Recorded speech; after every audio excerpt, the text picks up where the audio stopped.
During Vince's sermon on the last Sunday that our church building was open before the COVID-19 precautions, he mentioned a conference of LGBTQ plus Christians called Revoice. And as their video clip played in our sanctuary, I immediately found a contact form on their site and started writing an email. Put yourself in someone else's shoes for a second, specifically mine. If you hear your pastor describe an upcoming series called Higher Love about gay Christians in the church, how exactly would you go about prepping a batch of songs to lead on those Sunday mornings? Exactly. I and Jen didn't quite know how to begin either. More on that process and that batch of songs in a future post. But as we worked to develop those sets, one thing that I knew was missing was someone that I could ask an important question. What songs are meaningful and welcoming to gay Christians? I didn't know where to turn until Vince mentioned Revoice. The next day, they sent me a couple of Spotify playlists, one of which was songs they've sung at their conference. I didn't hit play till later that week, day 3 of working from home, mid-dinner preparation.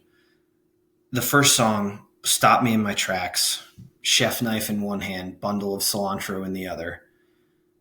The lyrics said, "Oh, how good it is when the family of God dwells together." The song kept playing, but I stopped hearing after that word. I immediately wondered how long it would be before all of us at RCC would be able to meet together in the building again. This new reality of social distancing and working from home and prepping to stream a service online is unfamiliar and strange and sometimes scary. It's jarring. But even so, I'm not in the demographic that's likely to be at high risk for complications. Even if I were to catch the virus, I'd likely be fine. Maybe that's true for you too. But put yourself in someone else's shoes for a second.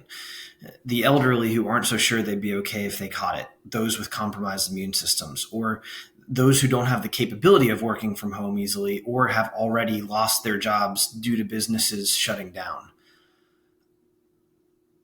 I can't really fathom what those people are feeling or going through.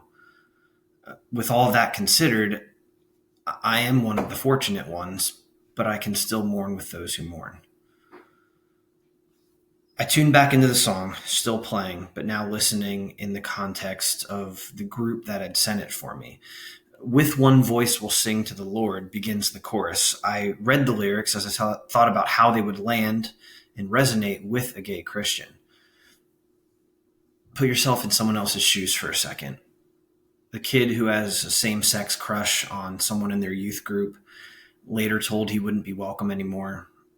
The young adult who's attended a Christian school most of their life, but who feels like there's no place for someone who's gay in this subculture, instead looking for acceptance and identity elsewhere.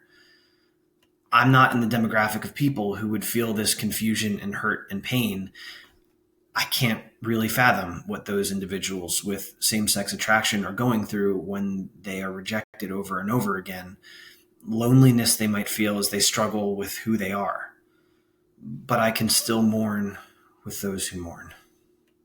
So the first phrase of that refrain, "with one voice," how powerful that must be to turn that one from a solitary singular into a collective chorus that reunites and refocuses on a Redeemer that dwells in the presence of his people. This song started churning together our own reality here in this pandemic while also trying to imagine the reality of gay Christians in the church.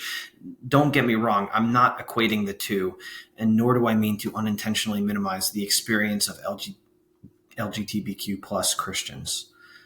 Instead, I want to recognize how this single song captured many different narratives and pointed them all in the same direction, quote, "on this journey we share." That's what a good lyric does. It allows the listener in to its world through very different sets of ears. A good worship lyric will do the same, but point those different ones to one. The whole first line of the song, by the way, "Oh, how good it is when the family of God dwells together in spirit, in faith, and unity." No mention of physical proximity. The tune is social distancing approved. the point is we can still find ways to offer the blessing of belonging even when we aren't together in our building. So may our own spirit and faith and unity be found together even in the midst of our physical separation.